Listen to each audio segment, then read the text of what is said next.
et kes mind ei tunne, tõenäoliselt ei tunne. Mina tunnen nii mõndagi, aga tõenäoliselt see ei ole alati vastastikune. Olen siis Rivo Rajandu, olen 4 lapse isa, 36-aastane Oleviste koguduse liige ja varem olen elanud Tartus, teinud noortetööd seal.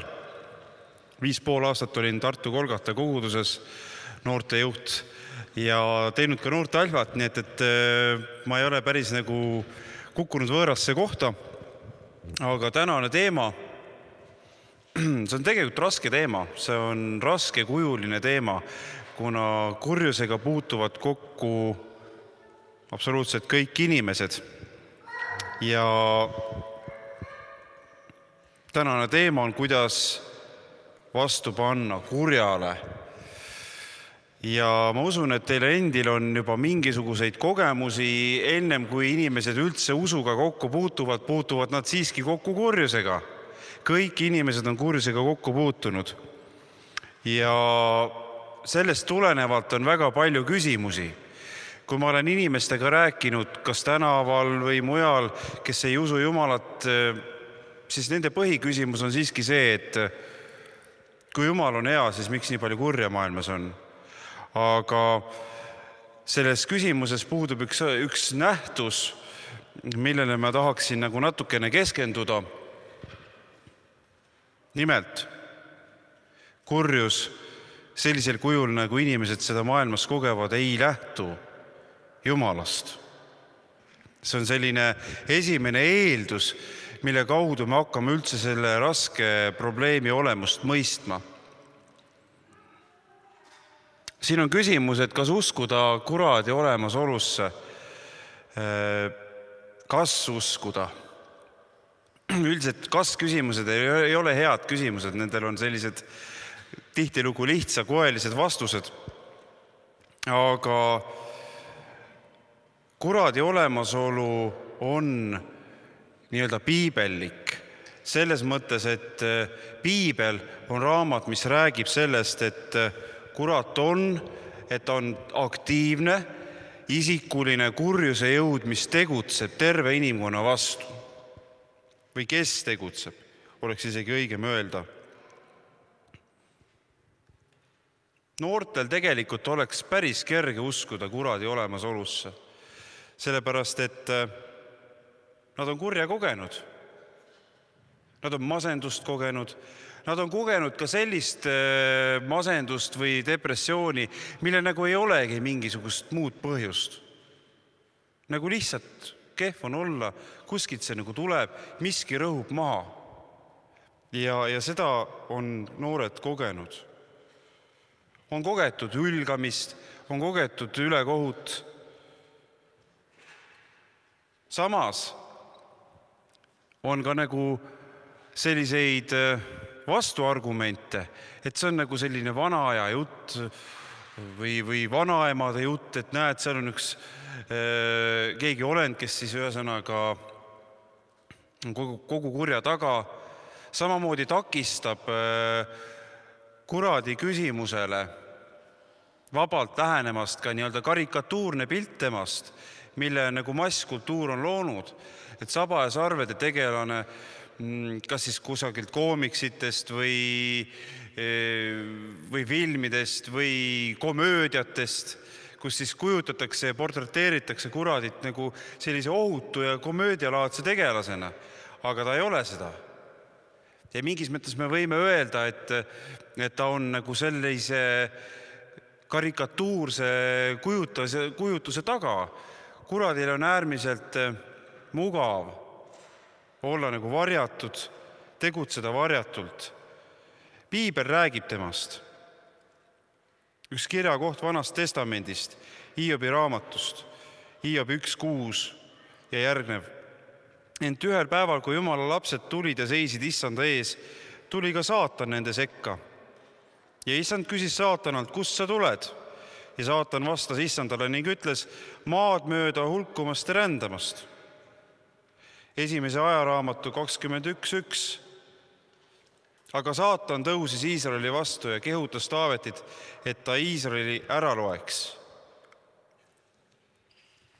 Ja Jesaja raamatu 14. peatükist ma küll ei loe, aga seal on tõenäoliselt üks kõige ilmselgemaid viiteid sellest, kellega on tegemist. Seal viidetakse nimelt sellele, et tegemist on langenud taevase olendiga, langenud ingliga.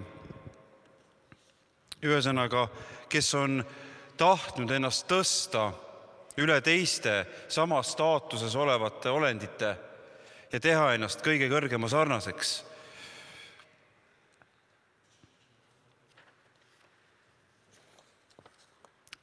Niisiis, nii Vana kui Uus Testament kinnitavad saatana olemasolu. Uues Testamendis räägitakse kuradist lähemalt ja üksikasjalikumalt. Efesuse kirjas 6.11 öeldakse niimoodi: pange selga Jumala sõjavarustus, et te suudaksite seista kuradi salanõude vastu. Meil ei tule ju võidelda inimestega, vaid meelevaldade ja võimudega, selle pimeduse maailma valitsejatega, kurjade taevaruste vaimudega. Jeesus ise rääkis Luuka 10.17-20. Ma nägin saatanat kui välku taevast maha langevat, vaata, ma olen andnud teile meelevalla kõndida madude ja skorpionide peal ja vaenlase kogu väe peal ja miski ei tee teile iial kahju. Ometi ärge rõõmustage sellest, et vaimud teile alistuvad, vaid rõõmustage, et teie nimed on taevasse kirja pandud.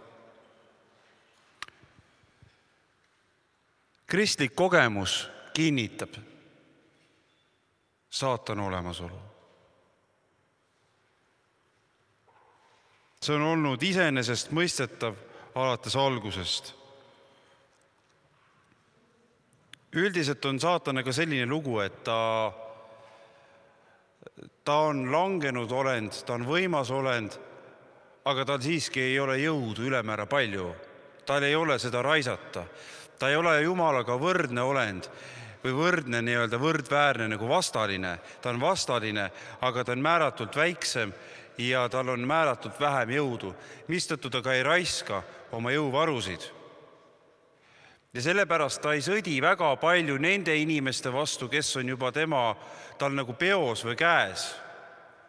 Aga kristlik kogemus räägib just seda, et ta asub aktiivsele vastu ja sõjategevusele siis, kui keegi läheb ära tema võimu alt. Siis inimesed avastavad, et nendel on vaenlane, kes väga aktiivselt nende vastu töötab.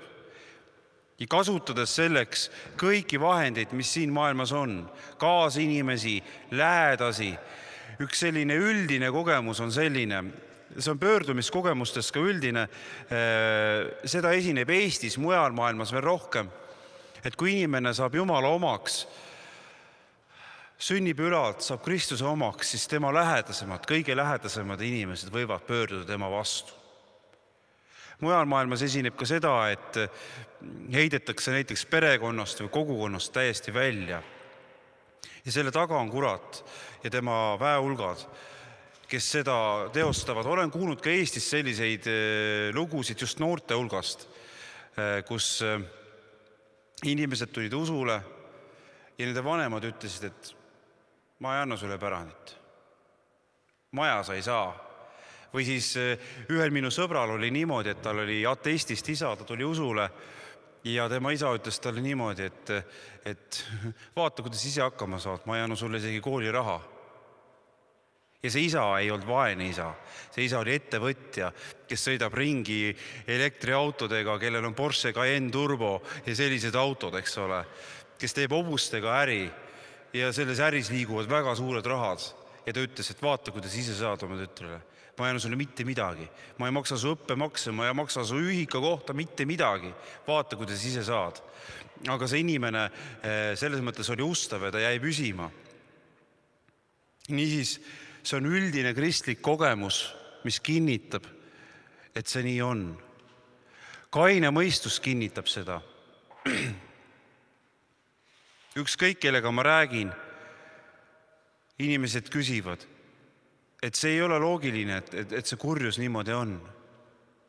See ei mahu nagu kaine mõistuse arusaamadesse. Midagi on valesti. Miski nagu kogu aeg reedab, et see ei või nii olla. Kui inimene kohtab kurjust, siis kaine mõistus keeldub seda jaatamast.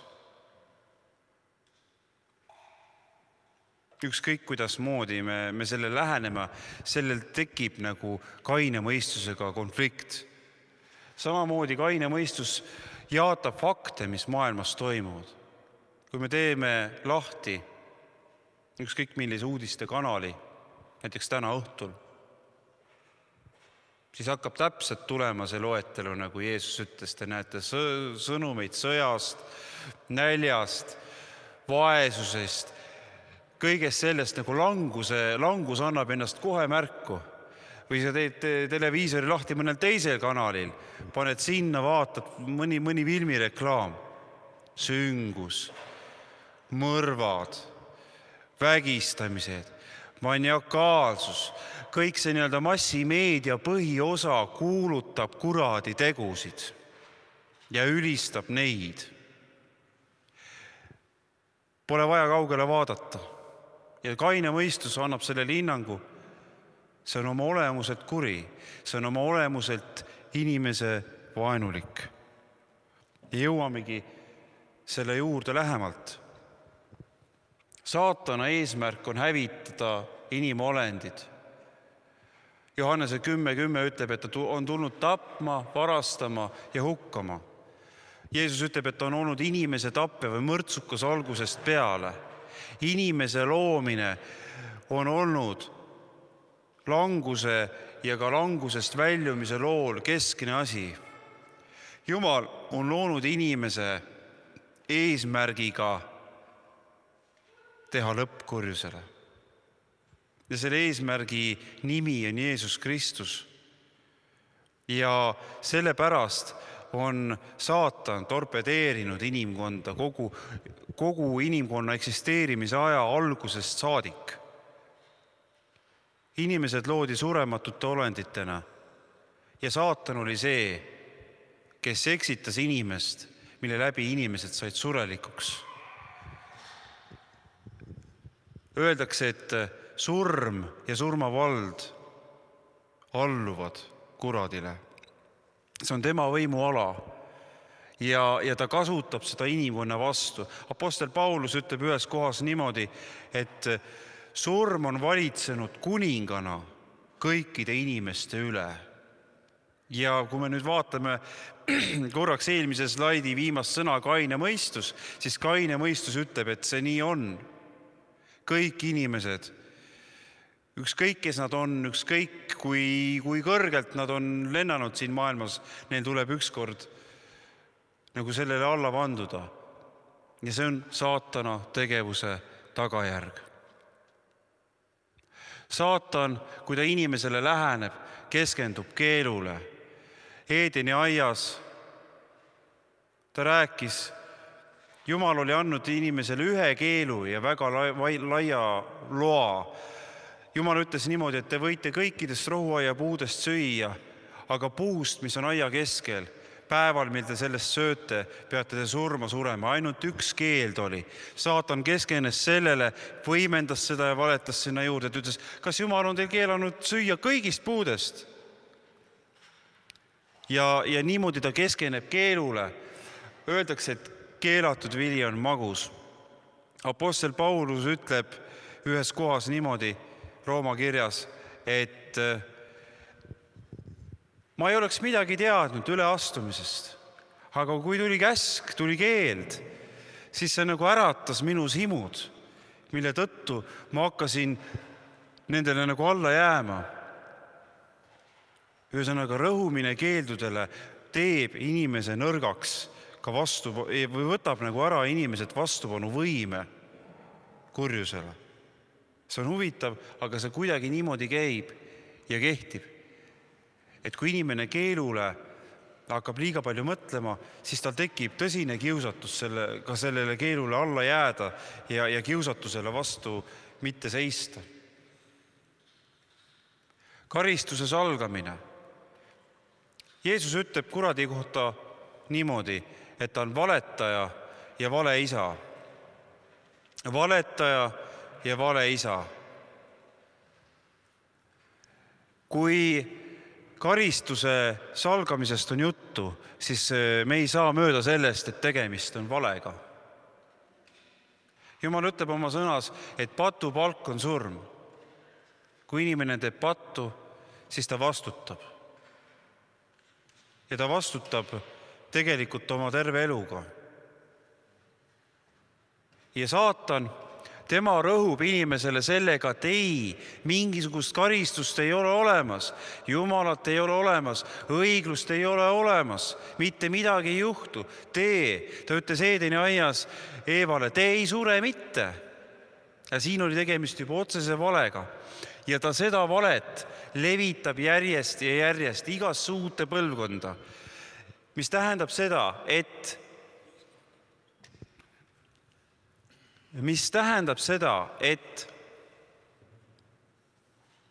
inimesel on justkui kerge salata Jumala ja vastutuse olemasolu. Põhiline asi, miks inimesed ei ole nõus, ma ütlen just, nad ei ole nõus uskuma, kuigi see nendel mõistusel oleks isegi lihtne, sest nad ei ole nõus vastutama. Sest saatan kõikide kanalite kaudu korrutab, midagi ei juhtu. Kui sa elad oma elu ära, sa lähed olematusesse, aga see ei ole mingi rõõmusõnum. Billy Grahamil oli kunagi üks selline kogemus. Ta kuulutas evangeeliumi ja ta rääkis sellest, et ühel ateistlikul koosolekul üks inimene rääkis, et Jumalat ei ole, inimene, kui ta sureb, ta saab mullaks, ussid söövad ära ja mitte midagi ei järgne. Ja üks joodik tõusis tagantreast püsti ja ütles, sellele me loodamegi. Ta sõnastas selle, millele loodab üks inimene, kes on sattunud selle eksituse alla, et karistust ei tule. Aga see tuleb.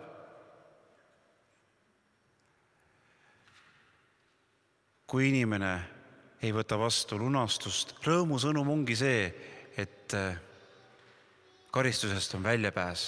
Ja see ei ole Jumala tahe, et inimesi suunata karistuse alla. Aga et kui inimesed on karistuse faktist teadlikud, siis nad otsivad väljapääsu, siis nad otsivad lahendust. Ja kuradi soov on, et inimesed ei otsiks, et nad ei pääseks, et neid tabaks kogu see karistus, mille ta on tõmmanud inimeste peale, et inimesed häviksid. Süüdistamine ja hukkamõist. Piibel räägib sellest, et saatan on süüdistaja. Ma usun, et te olete tuttavad enesesüüdistusega. Ja ma ütlen teile avalikustan teile ühe sellise taktika, mida ta teeb. Ta käib inimese kõrva juures rääkimas, aga ta räägib niimoodi. Ma olen ikka päris loll. Ma ei saa ikka millegagi hakkama. Minust ei tule mitte midagi. Ma olen kõik ära rikkunud.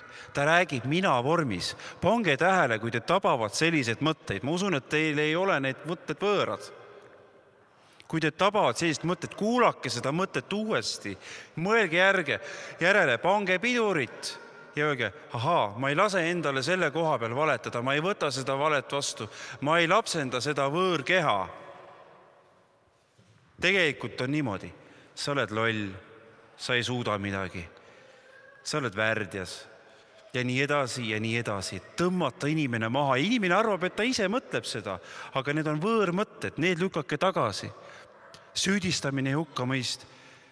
Te ei pea nende mõtetega koos elama. Need on võõrmõtted ja üks osa kurjale vastupanemisest on just tegelemine mõttemaailmas. See lahinguväli on seal.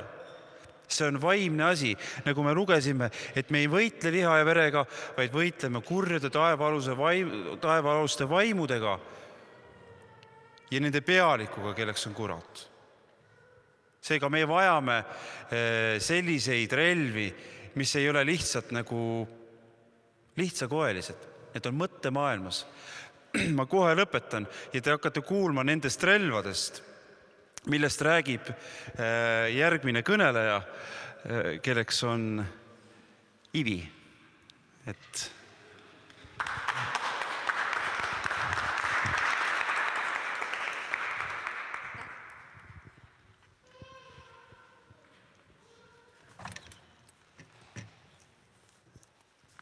Tere, kes ei ole veel tere saanud. Minu nimi on siis Ivi ja tulin siia kogudusse esimest korda 1975 ja olin väga noor, 17, pisut ilusam, aga süda oli täis igatsust Jumala järgi ja Jumal kutsus mind ja tänu Jumalale, et ma sain sellest aru, et Jumal mind kutsub. Sellest ajast liigun ma selle koguduse keskel. Ja millega ma tegelen? Teen süüa, aga kokk ma ei ole. Olen koduperenaine, oma mehe kõrval. Teenin, aitan päris paljude andidega, mis Jumal on mulle andnud, igal pool kaasa, alates pükste pressimisest oma mehele, pesu pesemisest endale ja perele. Ja koguduses tuleb samuti teha kõike, mida vaja.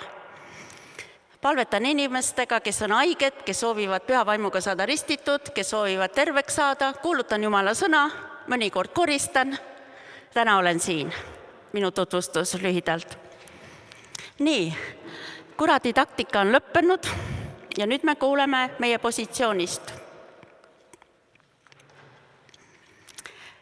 Meid on päästetud kindlalt kohe ja Jeesus Kristus on tema nimi, kes võttis meie eest karistuse enda peale ja kes vabastas meid patu karistuse meelevalla alt. Eesti keeles lühidalt ja hästi öeldud. Ma ütlen sulle midagi väga olulist.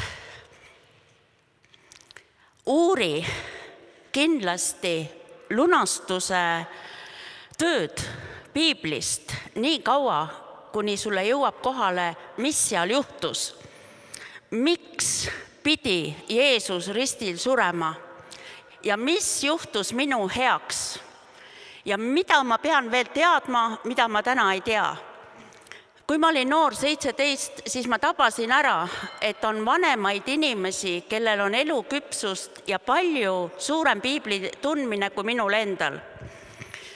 Ja see aitas mulle palju kaasa sellele, et ma sain aru, mida ma pean tegema enda olukorras. Minul oli probleem, kuidas saada Jumalaga ühendust, kuidas saada sellest patust oma elus lahti. Ja need olid minu küsimused. Et täna ma ütlen sulle, sul on küsimused, sul on probleemid, minul ka on uued seekord. Aga uuri kindlasti, mida piibel ütleb sinu probleemi kohta, mida piibel ütleb sinu teema kohta. Uuri seda, pane tähele seda piiblist, veeri seda, pane sõrm peale. Ja ma soovitan sul paberpiiblit väga, sest vanemad tõlked on pisut paremad. Ja teine asi on veel see, et praegu muudetakse väga kergesti internetis teksti, kas lohakusest teadlikult, et rünnaku all on prohveti sõnumid tulnud, et ärge kasutage enam arvuti teksti nii tihti. See on tõsine hoiatus, see on samuti kuratlik, keegi püüab muuta Jumala sõna ja sa ei teagi, võtad arvuti lahti ja arvad, et kõik on seal nii nagu piiblis. Aga ei pruugi olla. Üks noor inimene ütles mulle, võtsin ühe kirjakoha, võrdlesin kirjaliku tekstiga ja 3 lauset oli lausa puudu piiblist. Et see on teile hoiatus veel lisaks. Mis ma tahan veel öelda? Efesuse kirja lõpus 6. peatükis on väga selgesti meile räägitud, et meil on sõjavarustus, meil on positsioon, meil on seisund. Kuna Jumala poeg on nüüd meile andeks andnud, meil on antud meelevald Jumala poolt olla Jumal laps. Meil on vaimulik meelevald olla kristlane ja siin on Jumala töö. Ta on meile andeks andnud ja Jumala vägi on tulnud meie ellu. Püha vaim on teinud imelise töö. Jeesus on kõik meile andeks andnud ja sellel patul ja kurjusel ei ole enam meie elus võimu, väge. see on võidetud. Ja küsimus on selles, kas mina ja sina seda usume ja kui palju me seda usume. Mida ma tahan veel öelda? Tõevõö on öeldud seal. Tõevõö. Tõevõö on tõlgitud piiblisse, aga see kirjakoht, kui tänapäeva keelde tuua, ütleb niimoodi meile, et õige arusaamine piiblist, tõest ehk kirjutatud tekstist, mida Jumala püha vaimu inspireerimisel on meile kirjutatud. Õige arusaamine piiblist on inimesi, kes ei saa õieti piiblist aru. Mida vähem inimene on asja uurinud ja kui ta selle järgi ei ela, siis tihti kasutatakse piibli teksti ka oma huvides. Aga õiguse soomusrüü, siin on nüüd vahva pilt meil, õiguse soomusrüü ongi nüüd see, mida Jumal on meie eest teinud, mida me ise keegi teha ei saa. Hukkamõist oli meie ja Jumala vahel. Üleastumine oli meie ja Jumala vahel. Sõnakuulmatus oli meie ja Jumala vahel. Aga nüüd tuli Jumal ja lunastas oma poja läbi meid. See on ime. Siin ei ole võimalik palju rääkida, see on ime. See on suur ime, et Jumal andis oma poja meie eest. Siis on evangeeliumi kuulutamise saapad. Et kui me julgeme seda öelda, et ma olen patud andeks palunud, ma olen oma elu Jumalale üle andnud, ma usun Jeesusesse, ma usun Jumala sõna nii, nagu see on kirjutatud, siis me tahame seda teistele rääkida. Ja meil on suur soov seda teistele rääkida. Te ise ka kogete, kui sa oled midagi head kuskilt kuulnud, siis sa lähed teisele rääkima. Ükskõik, mis see hea sõnum on, sa lähed lihtsalt teisele rääkima. Järgmine päev juba koolis noored räägivad, kuule, ma eile vaatasin seda, kuule, eile oli korvpallis, võitis see mees. Ja täiesti loomulik on see, et kui me kogeme seda imelist suhet Jumalaga, me oleme nii imelisse seisusesse positsiooni asetatud, siis me ei taha enam vana elu elada.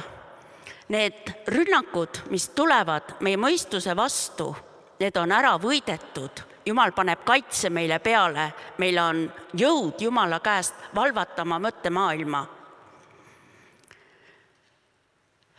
Mul on selline kogemus endal ka. Me ühiselamus kutsusime välja teemoneid ja taldrik hakkas laua peal ringi käima. Ja me arvasime, et me oleme saanud ühendust kurjade vaimudega ja arvasime, et nüüd saame teada salajasi asju uudishimust, mida meil vaja teada oli. Noored küsivad elukaaslase nime, töökoha kohta küsivad tihti, mis elukutse Jumal annab või me arvame, et seal taga on ju Jumal, see kõige võimsam, aga tegelikult on seal taga kurat. Ja kui ma lugesin piiblit, siis ma mõistsin seda, kui tähtis on see tõde. Nagu ennem juba meile räägiti, et Jumala poeg keelab meid sellised asju tegemast, sest me seome, meil tekib sidu vaimse maailmaga, aga nüüd võttes Jeesuse vastu tuleb vabanemine. Teate, tüdrukute peale tuli meeletu hirm, nad ei julgenud enam magada. Vaimne maailm on väga reaalne, palju hullem, kui me täna arvame siin. Me arvame, et kui keegi meid parajasti ründa, nagu polekski olemas.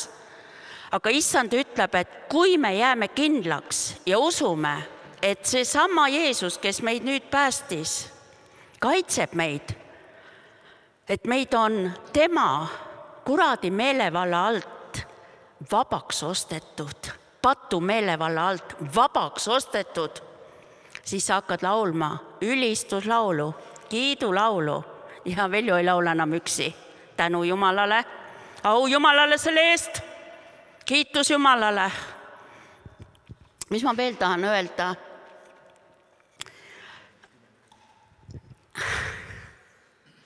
Usukilp. usukilp.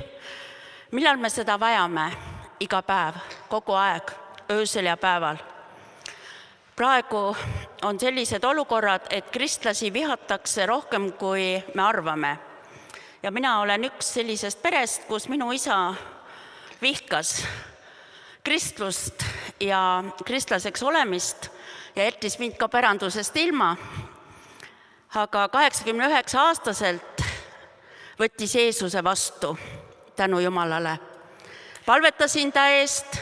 Üks kaitse, mida Jumal on meile andnud, on palvetada Jeesuse Kristuse nimel Jumala poole, kasutades usukilpi, et minu palved saavad kõik kuuldud. Jumal kuuleb minu palveid.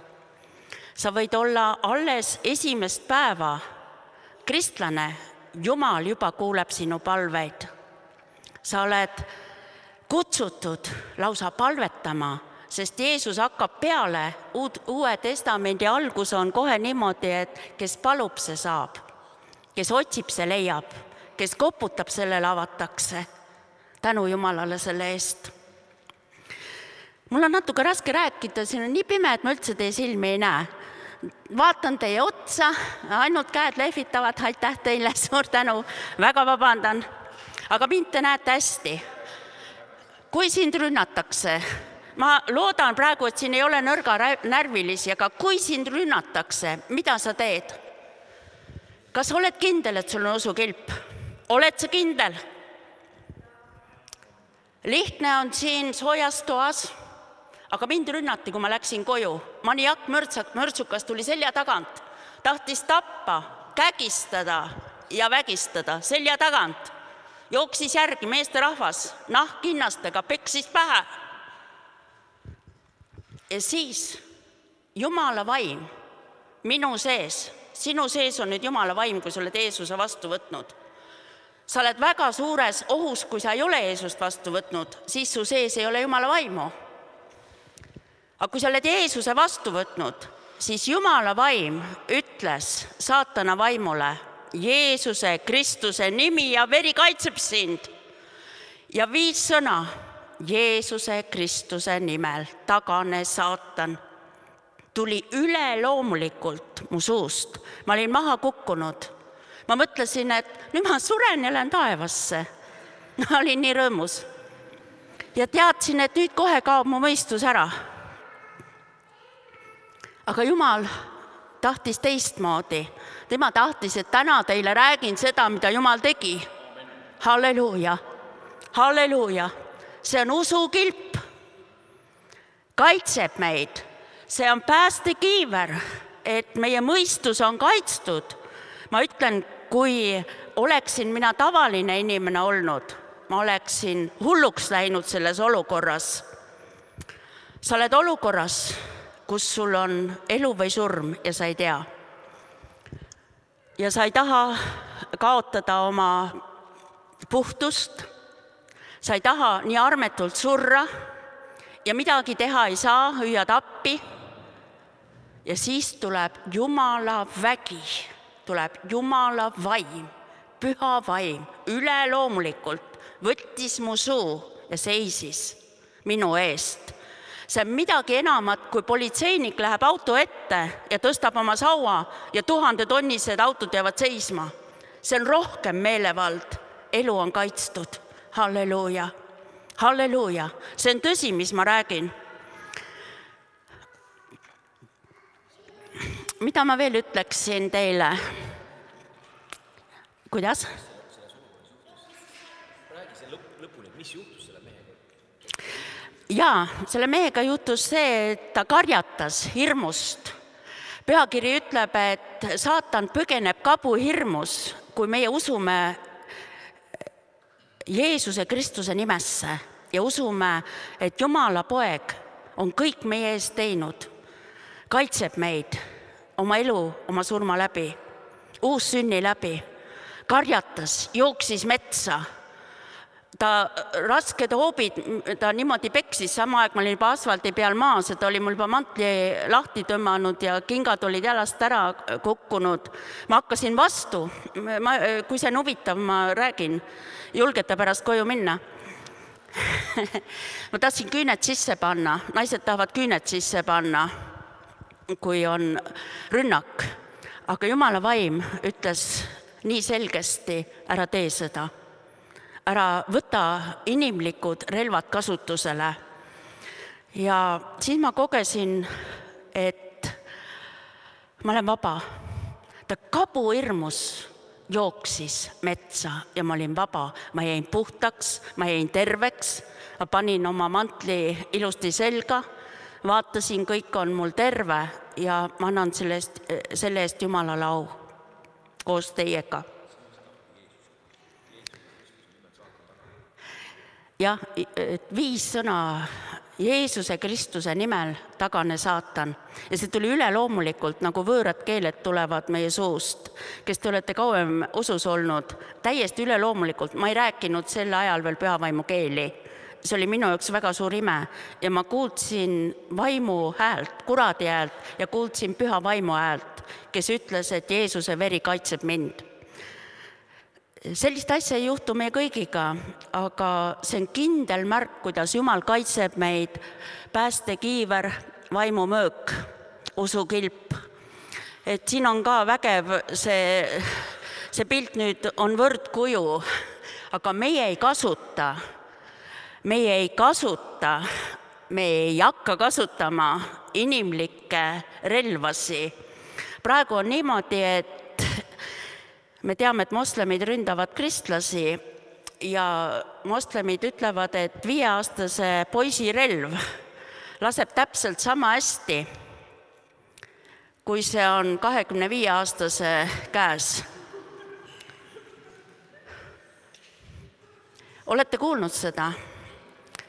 Aga Jeesus ütleb, mina olen andnud teile meelevalla positsiooni siin maailmas, et mina kaitsen teid.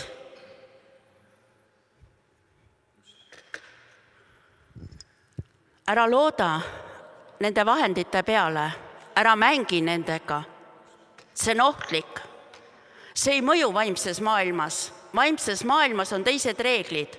Ma tahan veel öelda, et kurat ei ole kinni seotud siin tervel planeedil Maa. Tal on 2 taevast, Maa atmosfäär ja tähed ja kuud, kus tema võib tegutseda. Danieli 10.12 räägib selgesti õhu vallas kõrgest kuratlikust inglist. Teine kirjakoht on Apostlite veel 16.18. Võite kindlasti lugeda, kui lausu ja vaimuga tüdruk käis apostlile järgi. See on tähelepanuväärne. Apostlid lähevad palvele ja äkitselt tuleb üks lausu ja vaimuga tüdruk ja räägib õiget asja ja ütleb väga selgesti, need on Jumala sulased, nad kuulutavad päästet. Sõnum oli õige.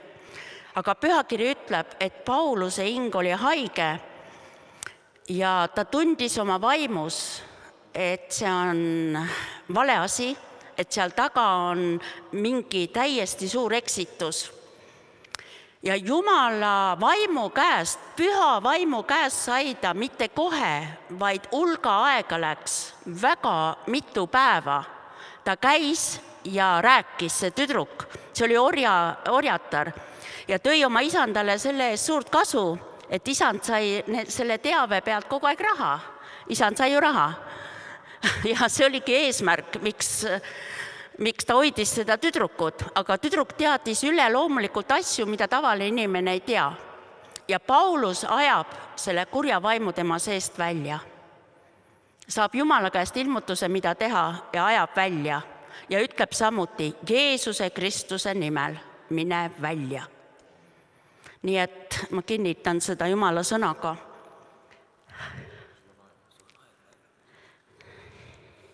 Kus ma olen? Kuidas me end kaitseme, siis on veel, et kui meie päästekiiver on kaitsevahend, see on vaimulik kaitse, aga ma tahan veel puudutada vaimumööka. vaimumöök on Jumala sõna ja piibel. Mitte mingid muud vahendid vaimses maailmas ei ole meile antud kui Jeesuse nimi ja Jumala sõna. Mitte miski muu ei toimi. Kui Jeesust rünnati, kurat ründas isegi Jeesust, siis Jeesus ütles, kirjutatud on, ära kiusa issandat oma Jumalat. Kirjutatud on, inimene ei ela ainult leivast, vaid igast sõnast, mis lähtub Jumala suust. Jeesus vastas pühast vaimust inspireeritud Jumala sõnaga. See puudutab nii Vanat Testamenti kui Uut Testamenti. Mitte miski muu ei kõlba. Ei kõlba. Ei kõlba. Ja on ainult üks nimi. Siin maa peal, keda kardavad kurat ja kõik tema kamp, teemonid, väiksema väega, suurema väega teemonid ja neid ei saa siit planeedilt maa välja ajada. Sellepärast, et tuleb aeg alles ja see on ees, see on Ilmutuse raamatu 20 peatükk, kus tuleb üks Jeesuse Kristuse pea inglitest ja seob tema kinni. Tõmba see salm omal piiblis alla, Ilmutuse 20, 1, 2, 3. Tuleb üks Jumala ingel ja see näitab meie positsiooni. Üks Jumala ingel seob kuradi. Halleluuja. Halleluuja. Aga ma ütlen sulle, et sa ei saa teda siit maailmast praegu välja ajada. Mitte kuskile välja, sest tal on rendiaeg antud Aadama ja Eeva poolt. Kuna inimene andis selle valitseda maad kuradile üle. Võim läks kuradile ja sellepärast kurat ütleb ka Jeesusele, et kuule, kummarda mind ja ma annan kõik selle maailma rikkuse sulle. Ta kiusas Jumala poega, aga Jeesus ütles, mis ta ütles? Ära kiusa oma Jumalat.